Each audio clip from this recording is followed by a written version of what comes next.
Can one decision really change your entire future? Kingsley says yes, and his story proves it.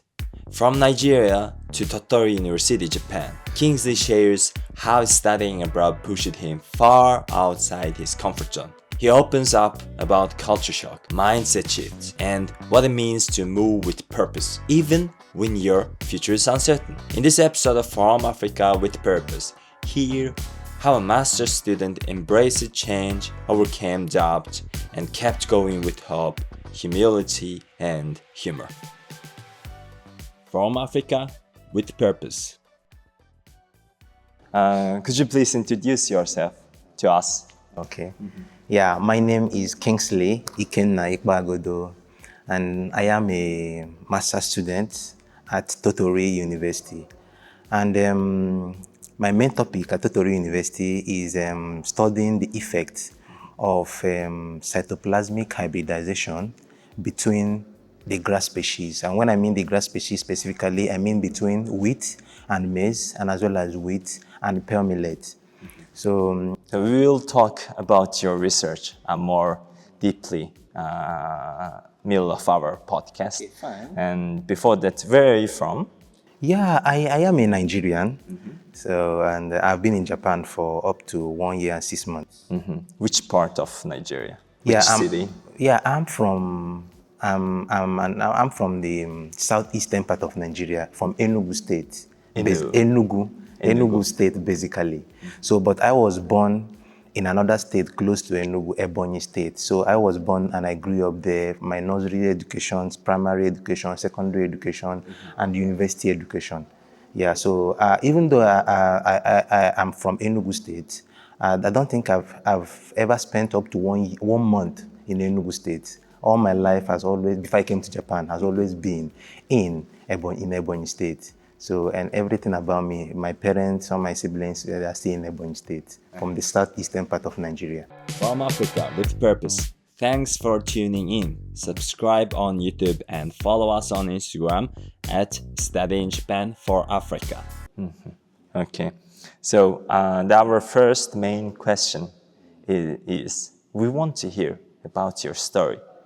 When you landed in Japan first time, how did you feel? Because it's way much different, I guess, from your country. Yes. How was that? How did you feel? What did you notice? Even Japan, and also when we see the different thing from our hometown, we will understand the identity of our country, our peoples, our culture. So how did you feel when you first landed in Japan? Yeah, of course, I felt differently, but in a good way. Yeah, differently in a good way, absolutely. Yeah, the first thing I noticed about Japan is the sense of orderliness. Yeah, the sense of orderliness in Japan and seriousness of everybody. In Japan, you hardly see anybody that is laughing. Because it's quite common in Nigeria. I can't be walking around. I might see someone that I've not known for maybe before, but we can start develop relationship right away and start laughing, making jokes. Yeah, but in Japan, is actually you can only see two people laughing when they are friends actually. So yeah, which is totally different from the social aspect of Nigerians. Nigerians are more social. We can chat with anybody along the road. That's the type of life we live. So, but in Japan, almost everybody, people are usually serious. Yeah, we are too serious here in Japan. But in a good way, I like it, so I'm not complaining about that. I like the seriousness. But for me, the most important thing what I appreciate about Japan is the sense of orderliness. And I feel like this sense of orderliness is engraved in the culture because it's not something that is sporadic. It's something that is universal in Japan. It's communal. Everybody is doing it. So it's not something sporadic that is seen in maybe one or two persons. It's everywhere. Most Japanese that I have met, the people I've worked with, that orderliness, that sense of obedience to rules, to rules like laws of the society, very, very important. And I appreciate that because, just like you said, one of the aim of this podcast is to talk about what we don't have in our country and what we have. And that is one of the things we don't have in our country, Nigeria.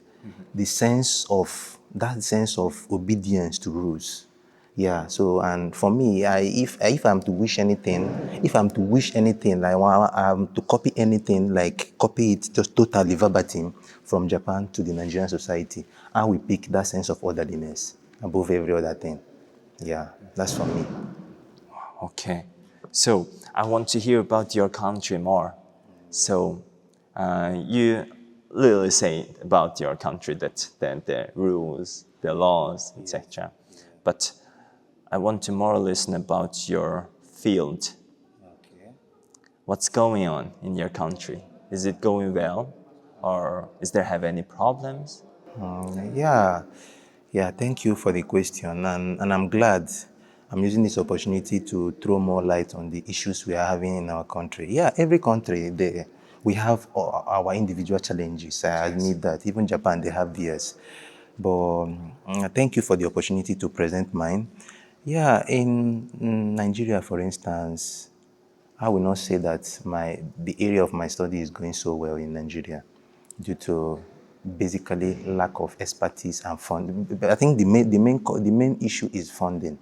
Like education is underfunded in Nigeria, way less underfunded.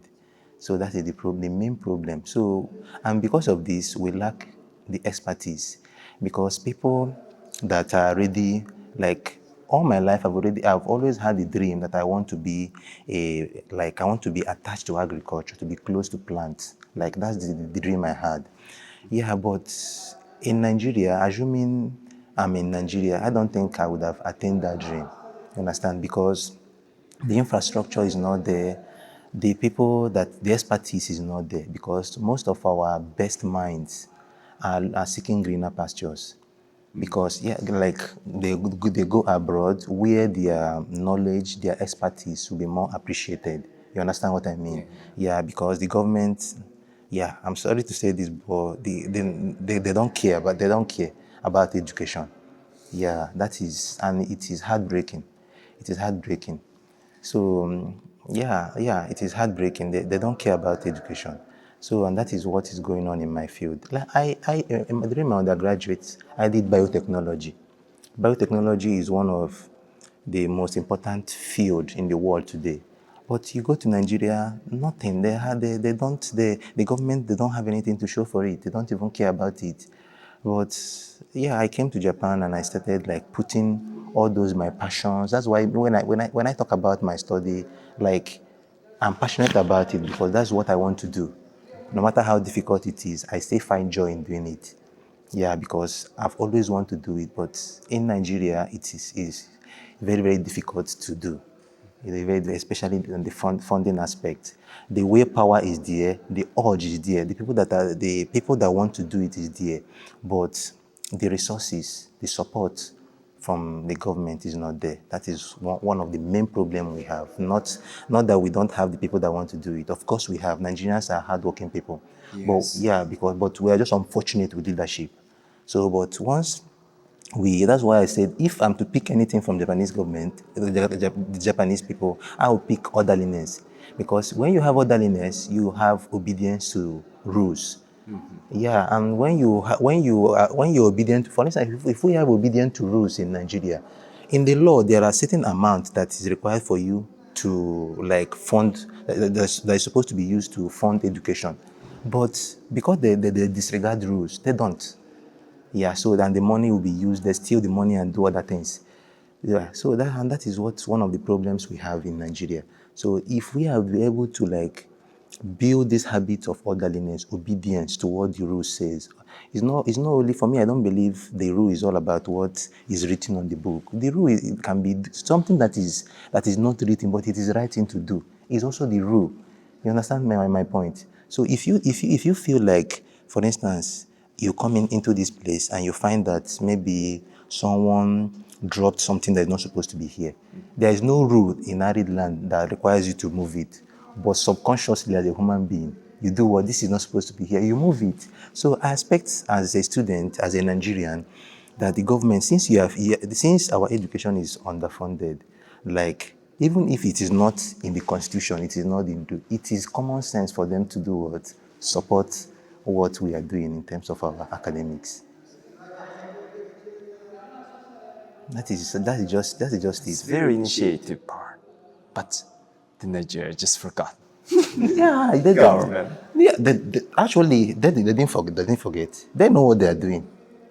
It's not due to forgetfulness, or it is just absolute wickedness I think from my perspective. Yes, because those people, they send their children to USA, to Japan, to China, to Canada to get the best of education. Their children are lawyers, doctors, name it, in Harvard, Stanford, name Oxford. That's where their children go to school.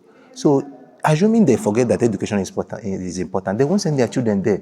They know what is good, but they don't do it. They just don't do it. That's unfair. That's unfair. But it's happening all over the Africa, isn't it? It's a general thing in Africa. Yes. Yeah, and Even in Asian developing countries have same problems. yeah, just greediness. Because one thing I noticed when before I came to Japan, I read a lot about Japan. Like, the mineral resources in Japan can never be compared to what we have in Nigeria, for instance. Nigeria should be the richest country in Africa. Like, I'm saying it proudly. I know where I come from. I know the mineral resources in my own state where I come from. We have a lot of coal and all that, like basically coal. The one from Enugu State where I come from. In Ebonyi, where I live, we have salt, we have zinc, we have lead, other mineral resources. All over Nigeria, we have places where they mine diamond, gold, a lot of other resources. But what do we have to show for it? Looting, stealing from the politicians, going to USA to buy houses, buying houses in the UK, like leaving the youth to the mercy of poverty. Like, yeah, that's just the reality. And those of them that were opportune before all this evil started, that the next best thing to do is for them to work hard, get better opportunity, and move abroad. You understand? That's why we don't have the expertise, the people that are on ground to like educate the upcoming youth. You understand? But if the government have this structure, this willpower, like this plan for these people, nobody likes to stay far away from home. No place like home. Even if I stay in Japan for 30 years, I will never be seen as a Japanese. That's just the truth. You understand? Even if I have permanent residency in Japan, there's no how I will be a Japanese. A Japanese is a Japanese, a Nigerian is a Nigerian. No place like home. You understand? So most of us will not be traveling, like going to study abroad. Now, one thing I noticed when I came to Japan here, you hardly see a Japanese outside. Like before my first time of seeing a Japanese was the day I went for my visa interview, visa in Nigeria. My first time of seeing a Japanese. They don't go out. Why would the Japanese leave his country? Why? Nothing. Everything he needs is here. Yes. The government loves him.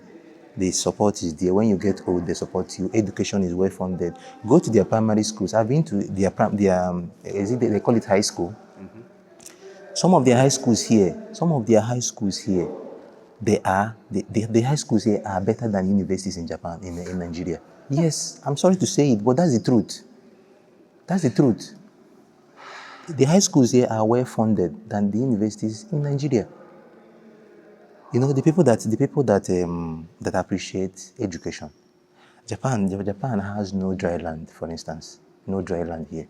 But they are studying dry land science in preparation of what to come. That is a government with plan, with foresight. In Nigeria, the Sahara Desert is encroaching. Yes, it's coming. It's coming. Because in Nigeria, after your university education, you have to serve the country 1 year. 1 year. So after if you grow up in the south, you go to the north to serve. Southern Nigeria, we are mostly Christians. Northern Nigeria, mostly Muslims. So for intercultural integration. So my observation there was that the Sahara Desert was still encroaching, coming close, all the way from Niger, from Chad. Like, for me, I feel like the government should do more. You understand? To do more, like there should be contingency plan like in place to like fight off the effect of this Sahara desert, but you hardly see them talk about it. I worked in a ministry in a ministry of water resources, Department of Agriculture, during my time there. So, and one of our primary assignment there was looking for ways to to encourage agriculture in places that are suffering from desertification. In northern Nigeria, which is suffering from desertification, I knew how. God bless that man wherever he is. I can't forget his name because I remember good people. His name is Professor Natala. Natala, his name. Yeah. This man, despite all, he had to fight off a lot of people that were trying to discourage him so that they will bring the money to steal. Like, he got the funding, but he was trying to make use of the money for the purpose of the funding. But it is a normal thing in Nigeria for you to be fighting, like trying to use one hand. In Nigeria, usually use one hand to do the good thing, the right thing. You use the other hand to fight off people that are discouraging you. You understand? Yes. So people, you are doing the right thing. People will be with this hand, but instead of you to use your two hands, your double effort, your effort is now divided. So you're using this one to do the normal thing you're supposed to do. Why you're using this one to fight off those that are trying to discourage you? No, don't do this. Bring the money. Let us share. Something like that, which is awkward, like very weird, and I hate that. So we have the potential as Nigeria. I used to say it proudly wherever Nigeria should be the one of the top. Yeah, as they have G7 in the world, and I think Japan is one of G7. Nigeria should be there because we have the capacity, we have the population, we have over 250 million youth, and more than 50% of that over 250 million are youths, people that are less than 30 years. We have the manpower. What do we need? Just the good leadership. Yes. Yeah, I hear many people, they talk about many negative things about Nigeria, but it is not the people they should be concentrating on are the leaders. No, the problem is not Nigerians. They are the leaders pushing people that to be doing all sorts of negative things they hear about Nigerians. Nigerians are good people, hardworking people. Yes. Very hardworking people looking for ways to survive. But because of the terrible leadership we have, that is why we are having all sorts of problems we are having in the country. And that is just the problem. We appreciate you listening. Hit subscribe on YouTube and follow our Instagram, Study in Japan for Africa. You said in the earlier that all countries have own problem. Yes. Nigeria have too. Yes. But if we just thinking about the problems, the whole nation will just stop. Yes, but, of course. But I feel from Nigerian young peoples like you guys are doing your thing, like as well as like hardworking, great. Yeah. Like you guys are working so hard. Yes. So in your case, what type of solutions are you looking for? What type of solutions are you thinking to do in near future to your country? Oh, yes. Yeah. Yeah, for me, I believe before we apply any like external solution, because for me, I basically classify the solutions to Nigeria's problem into two. I call one external and I call one internal. External one is when we talk about encouraging education. For internal solution for me is addressing the root cause. For me, which I believe is, will I say it's cultural or socially, which is obedience to rules and laws and orderliness. That for me is, that for me, if as Nigerians, for me as Nigerian leaders, they have this tendency to obey rules and regulation. For me, I think that will be the beginning of the solution. That is the internal solution to our problem. Cultural revolution. We need to change our mindset. We need to start respecting the rule of law. Mm-hmm. We need to start being obedient to the rules. We need to see the common good before our own. Just like I gave you the instance, these people, they like education. They know the importance of education. Mm-hmm. That is why they send their children to Harvard, Stanford, and Oxford. But they refuse to do the same thing in Nigeria. When they get sick, they fly to France, they fly to UK, they fly to US. But in Nigeria, you know, electricity is common. In most Nigerian hospitals, no electricity. Yeah, I know it's shocking to you, right? Yes. Are you sure? We are being sincere. We are being sincere. I'm ashamed to say this. I don't know how people will start looking at where I come from. But you hear about, you see big houses in Nigeria, people riding big cars with private jets. Those are the people that are just the 1%. The rest of the 99%. We are in deep trouble. You understand the problem?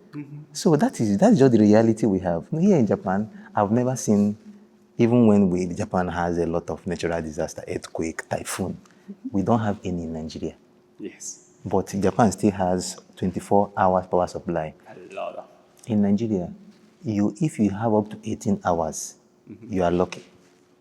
Sometimes there are places in Nigeria that has not seen light, maybe since 1990 or maybe since 2000 since early 2000s. Places in Nigeria in the 21st century. Meanwhile, okay, if you want to understand the realities of Nigeria, you can use maybe satellite photos. You see in a place, these are two communities.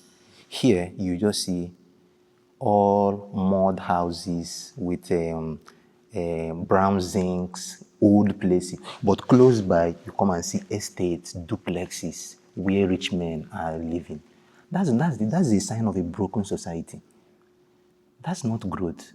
I saw that site from Google when I searched Nigeria. The Google only shows that part.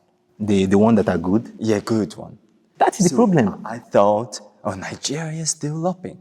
Maybe develop country. So We that are coming from there, we know. If Sensei knows about our, Sensei, he knows about our country. Like the other day, I was teaching him like, he should come visit our country. He told me, no, I don't want to get kidnapped. Kidnapped? Yes, he already knows. So I don't think we are hiding anything. It's global now, and all thanks to bad leadership. People that see themselves and their pockets before others. If you're enjoying this, please subscribe to our YouTube and follow us on Instagram. Study in Japan for Africa. You will see the people that are doing this thing. I'll keep on emphasizing on this. They have houses in UK, US, everywhere around the world, except even in Nigeria. But their houses will be built in places where no poor man can even dream of living. You can't even dream of living there. So, and that is the problem we have. And when you try your best, and you are asking me of solution, now they have succeeded in somehow. You know, there's something they call Stockholm syndrome. Stockholm. I think they call Stockholm. I think Stockholm syndrome. A situation. Ah, yes. Yeah, when a tendency of you you start liking those that are oppressing you. They have so much oppressed Nigerians that some are easily recruited to defend them. Like you go online. Of course, if this video airs online now, if some Nigerians, some of them that are being paid by the same wicked government, some of the youth like me, they will start talking bad about me, saying that I'm not a good citizen, blah blah blah. Yeah, so that's what they are going to say. I'm just telling you what you may see under the comment, maybe much later. So that is what I call Stockholm syndrome, what usually called Stockholm syndrome. You developing affection for those that are killing you, those that are oppressing you. That is what we have in Nigeria. Some Nigerians are already used to suffering. That when you talk about it, they feel attacked. Say your problem so that everybody will know. You understand my point? So everybody will know where you're coming from. So, but it's just, and if, like you said, like, how will I do my best to fix the problem? Okay, if I decide after my stay in Japan, okay, let me go back with all the principles I've acquired in Japan, orderliness, no to being dishonesty, no to bribery and corruption, like thinking about the next person or thinking about the common good before myself. You understand?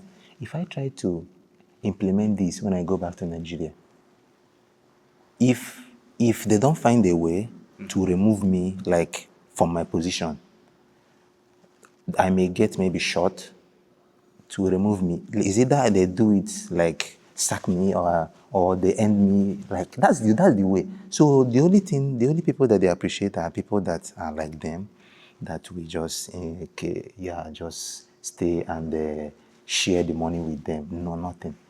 You understand? And for me, it is I have seen poverty, I have seen hardship, and I don't wish it on anybody, and I don't want to ever go back to there, and I don't want to ever see it again. Yeah, so that's the way I feel. So that's just for me the solution. So we start from the internal one, cultural revolution. We have to change our mindset. Number one, obedience to the rule of law, obedience to rules, seeing the common good before our own and our pockets. So if we are able to implement this, then every other one, whether government is bringing the money to fund education, because without that cultural revolution, even if United Nations support Nigeria education with $1 billion, 1 billion, for instance, I'm giving you an instance. Without the cultural revolution, if the United Nations releases $1 billion US, that's a huge amount of money. If they succeed without this cultural revolution, I'm telling you with utmost certainty that up to $100 million US will not go into education. People will steal all of them. You see? So the most important thing for me is that cultural revolution. We need to change our mindset. We need to see the common good before our own. Understand? So that is for me. I want a Nigerian whereby the son of the president, the daughter of the president is schooling in Nigeria, not in the US or UK. The daughter and the son of the minister is schooling in the same primary school or the same secondary with my brother or my child or my sister or anybody. That's a society that is like close to perfect. Not society is perfect, but there is a society that is close to perfection. Yes. Yeah. For instance, look at the director of Arid Land. If you see his car, very common person. Very common. I can go to his office. But if this were to be in Nigeria, the director of Arid Land, you won't even see, if he's coming, he will come with entourage of security details. Everybody, yes sir, yeah, everybody will be, not such nonsense character. You understand? Because they've already made us Nigerians to see like this person is better than me. You understand that I supposed to be subservient to this person for the rest of my life. But that's not the way it's supposed to be. We're supposed to be equal.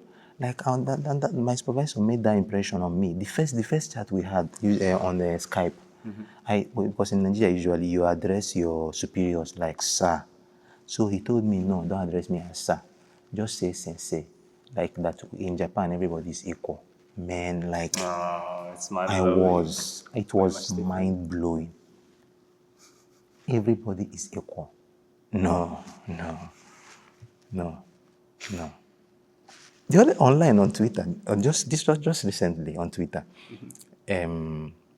we saw the Japanese Prime Minister. So he wanted to like change the direction from this part of the road to this part. I think it was about 3 cars in his convoy. I don't know the exact number. One of his security detail like came out like bowing to the traffic just to make way for the Prime Minister to pass. Just about 3 cars.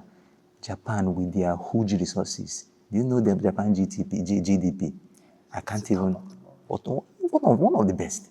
But look, go to Nigeria. The president, who are you? You are still borrowing money. But when you count the number of vehicles in his convoy, there are more than 40. And most of those convoys, guess what? Toyota from Japan. Yeah. The people you are buying the vehicle from their prime minister is just using 3. You that is buying, you are buying 50 from borrowed money. From borrowed money. Yes, not even your own. So it is crazy. Yes. So it is crazy. Like I don't like to, because sometimes it makes me, when I think about what is going on in Nigeria, it makes me annoyed. Not that we don't have the capacity to do it, but they don't want to change it. They don't want. Yeah, they know the right thing to do. Like I've given you the common analogy. They know the right thing to do, but they refuse to do it. That's just the problem. You know, and in the history of Japan, the leaders did a great job. But at the same time, the population, the normal peoples, the researchers, workers, every cells of this country tried really hard. So, I think you are doing your job perfectly right now, the researching your topic. So I want to share your research a little bit with our audience. So let's go to your lab and let's see what are you doing and what type of environment are you using for your research. Let's go to that and let's go back after traveling your lab. Is it okay? Okay for me. Let's go. Yeah, okay. From Africa with Purpose. Thanks for tuning in. Subscribe on YouTube and follow us on Instagram at Study in Japan for Africa. This is where I usually work. For instance, before I start my work, I usually get ice. So our gloves we keep minus 20 degrees. Minus 20, and this is minus 8. It's very fragile, something like DNA, because if you store outside this place, it can degrade. Isolated DNAs from different plants. The DNA isolated, pure wheat, maize DNA is inside here. The combination between maize and wheat, like the product of crossing maize and wheat. So we produce this one, and this is their DNAs. We want to know if the crossing between this and this will confer like important traits to normal wheat. For instance, increase like biomass. So because if the biomass increases, that's more food for everybody. Yes, exactly. Yeah, so that's just what we want to achieve. Wow. We can maybe clone them into other wheat varieties, and that is what we usually do more often. Wow. Yeah, okay. This is a very essential enzyme for PCR reaction. So usually when we get from minus 20, we keep components on ice, or we call it thaw. So to thaw in ice to gradually defrost. We call it thawing here. If I want to work on this today, I will come maybe an hour earlier to place this on ice. So if I come back an hour after, you see that everything has returned to the liquid form. They're already cut. So I've gotten the DNAs from them. So this is after the DNA extraction. So you can see. So these are the DNAs from those plants. Because we also have another type of water they call ultra pure. So we have different types of water here. So we have distilled water, we have molecular water, and we still have ultra pure water. Yeah. I saw some boiled water called by pure water. That is not pure. Yeah. So because the machine is very sensitive to impurities, so we don't use anything that is contaminated close to the machine. Crushing, this is a kind of this sheet shakes, and just press start. See? It will start shaking, and it shakes, it crushes the samples. Weighing balance, pH meter for detecting changes in the pH. Centrifuge, powerful centrifuge machines. Spin up to 15,000 Gs. 15,000 Gs. Okay. That's gravity. And by the way, this is another Nigerian. Her name is Ngozi. Hi. How are you? This is kind of mimicking their natural environment. Great. Okay, thank you for introducing your lab. It's very impressive, man. Every cell of Nigeria, I hope they are trying really hard to get better day by day. Yes. Even the government is doing such thing. I can never say the government is trying. They are not trying. For me, the government is not trying. But you guys are really doing great. Ordinary Nigerians are the real MVPs. Yes. Yes, we are the ones. We are the ones suffering. They are feasting. So they are enjoying. We are suffering. Yes. Yeah. So I want to ask to share your advice to your young Nigerians, because they are living in Nigeria, never try to go out, but they want to see how world is doing things, what's happening out of Nigeria. So, who are willing to go to study abroad or even study in Japan? What is your advice to young Nigerians? Okay, yeah, thank you. Yeah, thank you for the opportunity given to me to advise the young Nigerians. Yeah, first of all, I would like to encourage the young, to thank and encourage them for maintaining their character of resilience and hard work. Yeah, despite the challenges we have from our leadership, they are still doing their best to survive. I don't think any other country or citizen of any country can survive what we as Nigerians survive in that country called Nigeria. But we still find a way to survive. And I want to let them know that you should never give up. Never give up. Like, I know that our government, they've underfunded our education, and that they've reduced it to practically nothing. But don't give up don't give up on your dreams. Just use me as for instance, I finished from the same circumstances, the same environment of underfunded education system. But here I am in Japan doing something that I love. If I had not put in the best of my effort, using using the resources I had then, maybe I wouldn't have been in Japan today. So the only thing I will advise you is use the resources you still have in Nigeria. Then, of course, other countries, they understand that we are kind of behind. So when you when you go to any other country to further your studies, they will understand where you're coming from and still have the patience to put you through all the necessary things you're supposed to know. But never give up and say that it is not worth it to go to school or is not worth it to be a researcher. If you have that dream of being an academic, then you should work towards it and never, don't let the situation hold you behind. Just be at your best, work towards what you want. And when the time is right, you see that people that appreciate your capacity, they will make maximum use of what you can do. So do not believe what they say that going to school, because it's a common parlance in Nigeria, that going to school is a waste of time. Do not, because they have, like I said, they have dampened the spirit of, they are trying to dampen the spirit. Yeah, because after going to school, what job will you have? They don't prepare for you. You don't have any job as a youth. So people are kind of discouraged. So, but I want to encourage you, do not be discouraged. Do not. Just maintain your hardworking nature. If this is your passion, to achieve this, to be in academics, maintain your excellence in academics, work hard. I'm telling you, I'm assuring you with utmost certainty that when the time is right, you will find yourself in a place that will appreciate your value.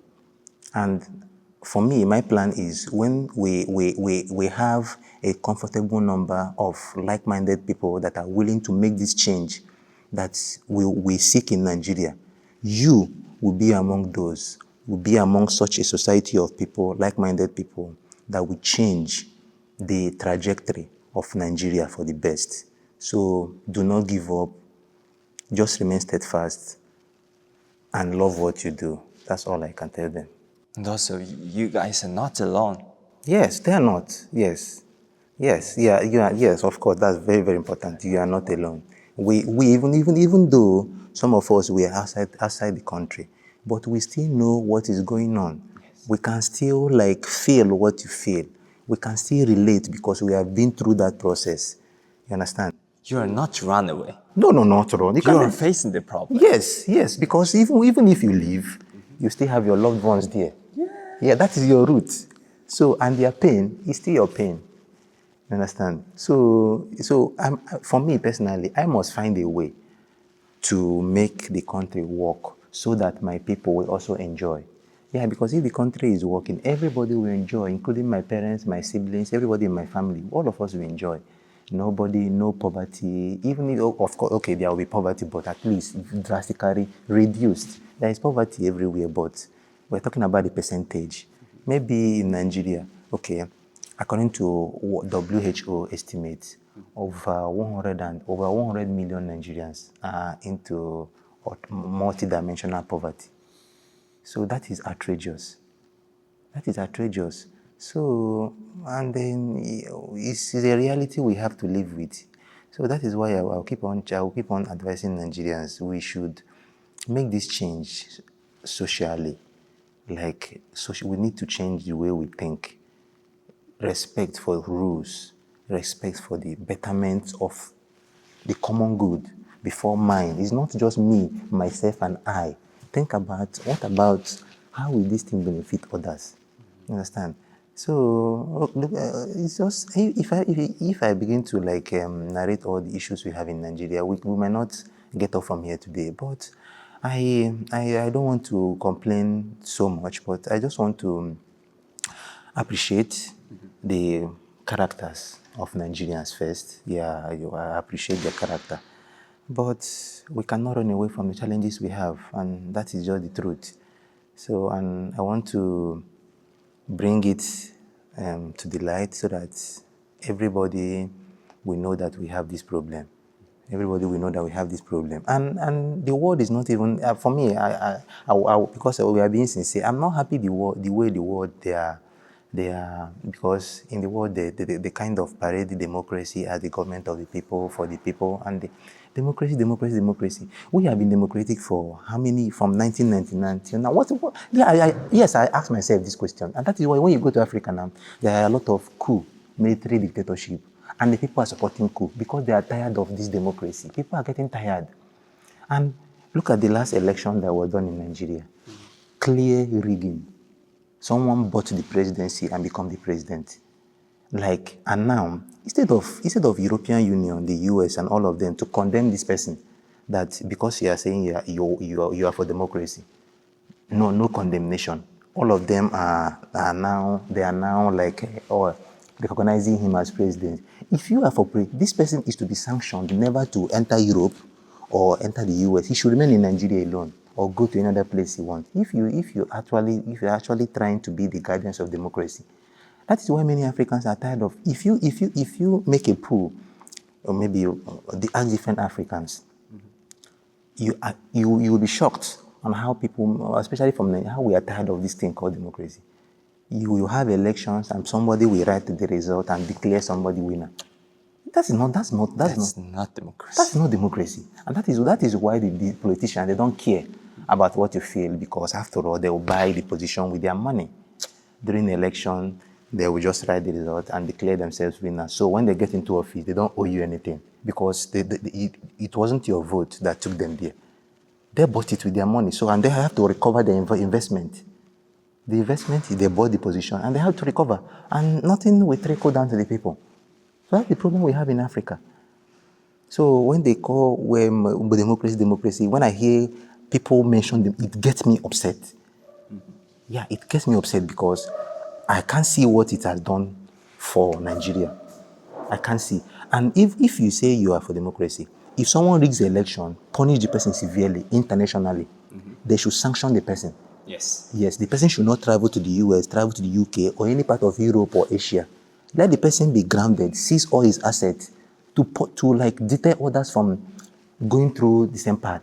But because this person has done it and today he's still the president of Nigeria, and others after him will still do it with the knowledge that the world will not do anything.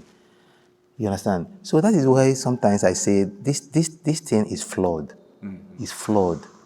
So it's all about their interests. If this particular person is serving their interests, even if he rigs the election, no problem. Yeah, that is just the truth. That's just the truth. And I don't. We appreciate you listening. Hit subscribe on YouTube and follow our Instagram. Study in Japan for Africa. I don't. That is, you cannot do it.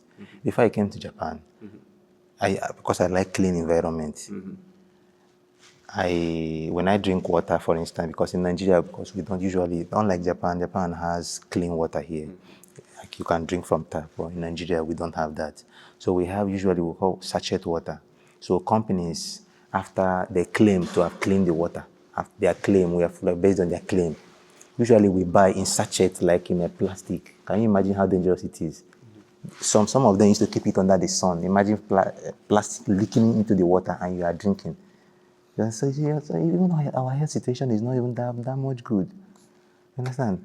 So, but then when after drinking mine, others maybe after drinking you can discard it, or maybe eating biscuits you can discard it, or maybe throw it along the roadside. But for myself, I don't do it because I believe in one thing. I'm not a perfect person, but I know sometimes what I like, and I try to do it. I like seeing my society this way, and I believe it should start from me. So whenever I eat anything that will litter the environment, I don't discard. You understand? I put in my pocket. When I get to my house, I drop it in the waste bin. You understand?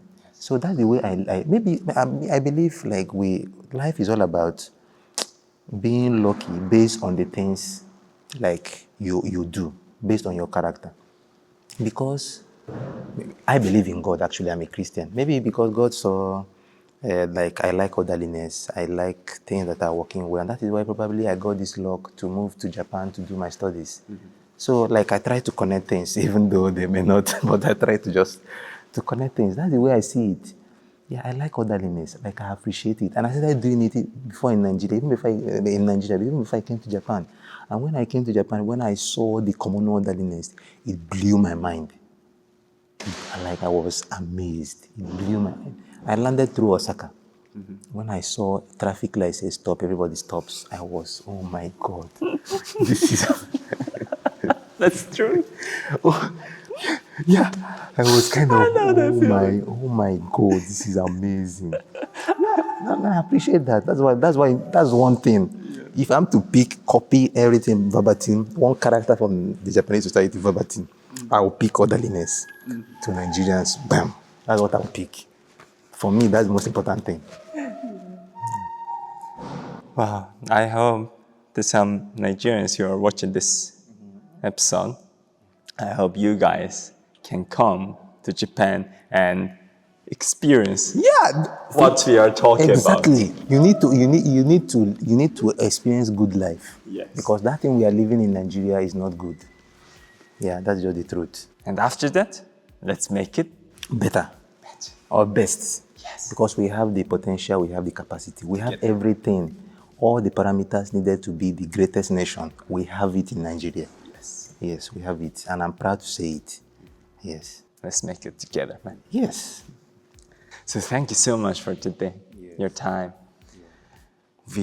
I hope our audience very enjoyed this episode because it's amazing.